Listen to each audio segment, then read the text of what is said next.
Hello बच्चों, welcome back.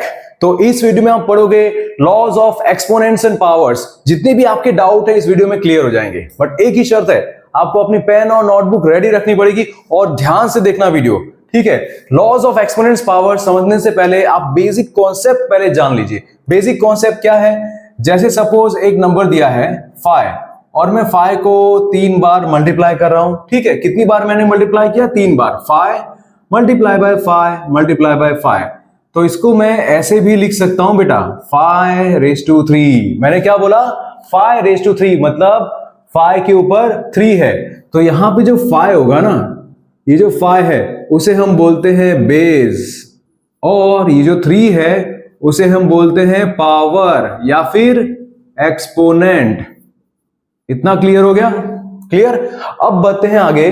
अब देखते हैं लॉज के बारे में। सपोज यहां पे है पहला लॉ, ठीक है। फर्स्ट लॉ देखते हैं। अगर यहां पे लिखा हुआ है 5⁻4, ठीक है, ये है मल्टीप्लाई बाय 5⁻9, ठीक है। सेम बेस है, ठीक है, सेम बेस है, मल्टीप्लाई हो रहे हैं लेकिन पावर अलग अलग है। सो आप क्या करोगे? इन पावर्स को ऐड कर दोगे। 4 + 9 क्या होगा? ऊपर जाके यहां पे 13 हो जाएगा। सो आंसर क्या आएगा? 5⁻13। वैसे ही दूसरा, अगर बेस सेम है मान लो, ठीक है, 5⁻13 है, डिवाइड बाय 5⁻2 है, ओके। सो यहां पे बेस सेम है, डिवाइड हो रहा है, सो पावर्स क्या होंगी? सब्ट्रैक्ट होंगी। तो यहां पे आप क्या लिख देंगे? 513 - 2, तो यहां पे हो जाएगा 5⁻11, ठीक है। तो इस तरह से अगर बेस सेम है और पावर्स को क्या करोगे?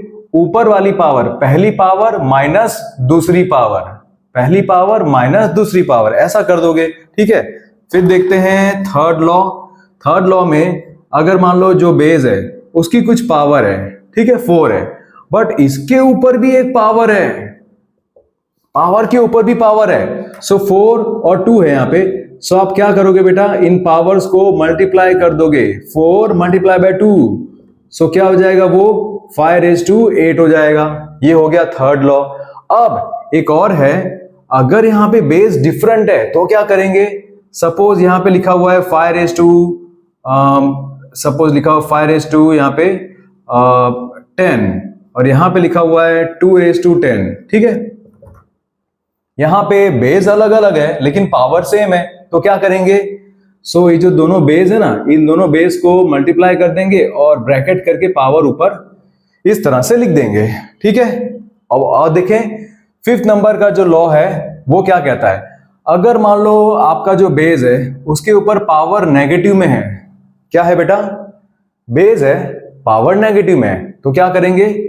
सो 1 अपॉन करके जो भी पावर है उसको पॉजिटिव में लिख सकते हैं। जैसे यहां पे है ना 5⁻² - 12, सो अगर +12 लिखना है, पॉजिटिव लिखना है, तो 1 अपॉन 5⁻12 लिख सकते हो। उसके बाद एक और लॉ बचा जो लास्ट है। कोई भी नंबर हो, कोई भी नंबर हो दुनिया का, अगर उसकी पावर 0 है, कोई भी नंबर है उसकी पावर अगर 0 है तो आंसर हमेशा 1 आएगा, ओके।